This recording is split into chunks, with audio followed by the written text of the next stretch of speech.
maalinimadii axadda ee 21 bishan Oktoobar waxaa magaalada Casmara ee caasimada dalka Eritrea ku kulmay laba wafdi oo ka kala socday dawladda Itoobiya iyo ururka ONLF. wafdiga Itoobiya waxa hogaaminayay wasiirka arrimaha dibadda Workina Gabrayahu iyo saraakiil kale oo Itoobiyaan ah, waxaana ka mid ahaa wafdiga wasiirka maaliyadda Itoobiya Ahmed Shide iyo madaxweynaha ismaamulka mudane Mustafa Maxamed Cumar.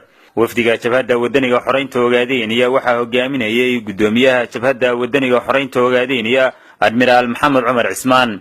labada wafdi waxay isugu yimaadeen inay dhamaystiraan wada hadaladii hadda ka hor la isla bilaabay bishii 9aad ee sanadkan, waxayna wada hadaladu ku saabsanaayeen sidii la isula gaari lahaa heshiis ay wada saxiixaan labada dhinac. wada hadal iyo dood dheer kadib waxaa la isla gaaray heshiis hordhaca oo lagu soo aftarayo dhibaatadii u dhaxaysay Itoobiya iyo ururka ONLF.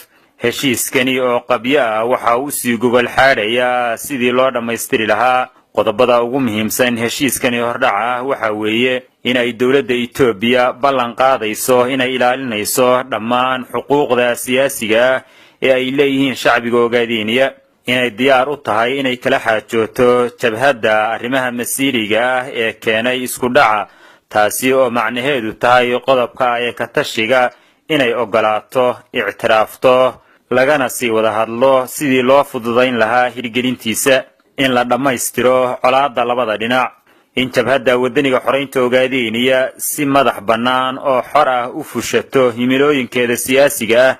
waxaa la qabtay guddi isku dhaf ah kaasi oo sii wadi doona hirgelinta iyo gudagalka arrimaha masiiriga ah ee saldhigga u ah xaqa ay ka tashiga shacbiga Ogaadeniya.